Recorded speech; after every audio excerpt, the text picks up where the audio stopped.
देश में पहली बार ज़ॉम्बी थीम वाली फिल्म के रूप में लाई गई रेजिडेंट इविल 4 आफ्टर लाइफ विशेष महत्व रखती है। इस फिल्म ने पहली बार रेजिडेंट इविल सीरीज को देश के बड़े पर्दे पर पेश किया, जिससे भारतीय दर्शकों के लिए यह एक मील का पत्थर साबित हुई। 3D तकनीक के जुड़ने से फिल्म की प्रस्तुति उम्मीद से कहीं ज्यादा शानदार लगी। अब मैं आपको रेजिडेंट इविल आफ्टर लाइफ की पूरी कहानी एक सांस में सुनाने जा रहा हूँ। कहानी शुरू होती है टोक्यो की सड़कों पर एक बरसात के दिन। तेज बारिश की आवाज के बीच एक लड़की खड़ी दिखाई देती है जो माहौल से अलग थलग लगती है। जैसे ही एक राहगीर उसे देखता है, वह अचानक उस पर झपट पड़ती है और उसे काट लेती है। इसके चलते टी वायरस तेजी से जापान में फैल जाता है और फिर पूरी दुनिया में हाहाकार मचा देता है। फिर कहानी 4 साल आगे बढ़ती है और तीसरी फिल्म की घटनाओं से जुड़ती है। टोक्यो के अंडरग्राउंड में अम्ब्रेला कॉरपोरेशन का एक गुप्त बेस होता है। बेस के गार्ड्स एक एक कर मारे जाते हैं, जिससे अम्ब्रेला कॉरपोरेशन को खतरे की गंभीरता का एहसास होता है। वे तुरंत अपनी विशेष सुरक्षा टीम को सतर्क करते हैं और यह खबर अम्ब्रेला के अध्यक्ष अल्बर्ट वेस्कर को देते हैं। बेस के दरवाजे और लिफ्ट में कुछ असामान्य हलचल महसूस होती है। तीसरी फिल्म के अंत में एलिस ने अपने कई क्लोन तैयार कर लिए थे और अब वे पूरी ताकत के साथ वेस्कर को खत्म करने आ रही थीं।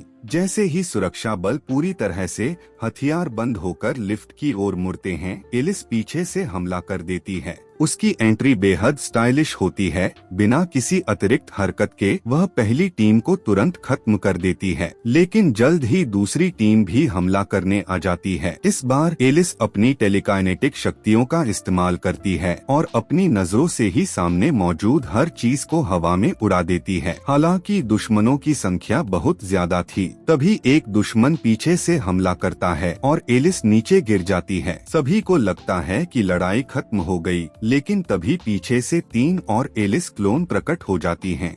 जैसे जैसे सुरक्षा कैमरों में एलिस की संख्या बढ़ती जाती है, वेस्कर को एहसास होता है कि अब हालात उनके नियंत्रण से बाहर हो चुके हैं। वह बेस को छोड़ने की योजना बनाता है और सभी दरवाजे बंद कर नर्व गैस न्यूरोटॉक्सिन गैस छोड़ने का आदेश देता है। इस दौरान एलिस के क्लोन सैनिकों से लड़ते रहते हैं। कुछ क्लोन हैंड ग्रेनेड फेंककर और खिड़की तोड़कर सीधा बेस के सबसे निचले स्तर पर पहुंचने की कोशिश करते हैं। गिरते समय वे ग्रैपलिंग हुक का इस्तेमाल कर खुद को ऊपर पकड़ लेते हैं, जिससे दर्शकों को एक जबरदस्त फ्री फॉल एक्शन सीन देखने को मिलता है।